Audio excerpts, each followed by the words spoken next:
जय श्री राम। परम प्रिय बंधु भगिनी, मेरे एक स्वयंसेवक कार्यकर्ता मित्र ने मुझसे एक प्रश्न पूछा कि क्या संस्थान पर अकेले मुख्य शिक्षक को ही सीटी का प्रयोग करना चाहिए? क्या और लोगों के लिए सीटी ले जाना अपराध है? क्या और लोग सीटी ले जाएंगे तो उसको मुख्य शिक्षक या कोई अधिकारी जब्त कर लेंगे? तो यहाँ कहीं जानकारी के अभाव में क्या होता हो मैं नहीं कह सकता, लेकिन हाँ, सीटी के प्रयोग के संदर्भ में मैंने एक वीडियो अलग से दिया कि सीटी और बिगुल का संकेत संस्थान पर या संघ के कार्यक्रम में किस रूप में होता है, यह उसका पूरक वीडियो हो सकता, मैं लिंक में देने का प्रयास करूंगा। लेकिन यहाँ मैं उस प्रश्न का उत्तर देता हूँ कि ऐसा नहीं है। मुख्य शिक्षक के अलावा भी सभी गण शिक्षकों को अपने लेकर के जेब में सीटी रखना चाहिए। डोरी में सीटी लगा के रखना यदि मुख्य शिक्षक के लिए शोभा देता हो, अब हर कोई ऐसी डोरी लगा के वहां संस्थान पर है तो अच्छा नहीं लगता। ऐसी रूप में चाहे इसकी मान्यता हो कि मुख्य शिक्षक केवल सीटी का प्रयोग कर रहा है, लेकिन नहीं, सभी को अपने अपने ढंग से सीटी का प्रयोग करना होता है। अनेक गण में अनेक प्रकार के क्रियाकलाप होते हैं जिसमें सीटी, अब माना कि कोई गण शिक्षक है, वो खो का गण शिक्षक है, खो खिला रहा है, कबड्डी खिला रहा है, तो हर बार मुंह से आज्ञा तो देगा नहीं, उसको सीटी का प्रयोग कर लगातार फाउल होने पर उसको सीटी का संकेत देना होता है। वह सीटी का मुख्य शिक्षक की होगी? नहीं, वो गण शिक्षक की सीटी होगी। इसी रूप में योग चाप हो रहा है, योग चाप में द्विताल 1 2 1 2, अब सीटी से संकेत दिया जाता है चतुस्ताल 1 2 3 4 अष्टताल, या इसी रूप में हमारा प्रयोग है, उसके ताल दिए जाते हैं। पद संचलन है, उसमें सीटी का संकेत दिया जाता।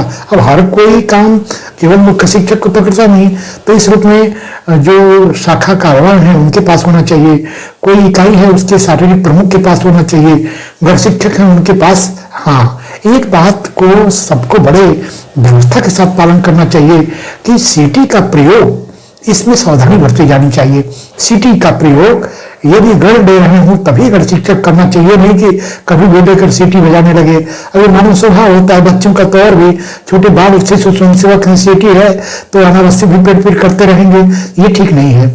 तो इस रूप में सीटी केवल मुख्य शिक्षक के लिए है, लेकिन हाँ, गण देने में या और क्रियाओं में या अन्य सहायता देने में, हमारे यहाँ रक्षा के कार्यक्रम होते हैं, कोई शिविर हुआ, कोई प्रसंग हुआ, वहाँ रक्षा के लिए वहाँ के रक्षक होते हैं। माने कि एक शीत शिविर लगा हुआ है तो उस परिक्षेत्र की रक्षा के लिए 10 लोगों को रक्षा में लगा दिया है, थोड़ी थोड़ी दूरी पर उनका कार्य क्षेत्र है, सब आपस में संकेत देने के लिए अपने अपने क्रम के आने पर सीटी बजाते हैं और एक मौखिक आदेश भी करते हैं। सर्वमेव कुशलम रक्षक क्रमांक 1, सर्वमेव कुशलम रक्षक क्रमांक 2, इस रूप में वो नारे का ही उद्घोष करते हैं और समय समय सीटी भी बजाते हैं। यहाँ संस्थान ही क्यों, रात्रि में भी जो रात्रि के गार्ड हुआ करते वे लोग सीटी का प्रयोग किया करते हैं।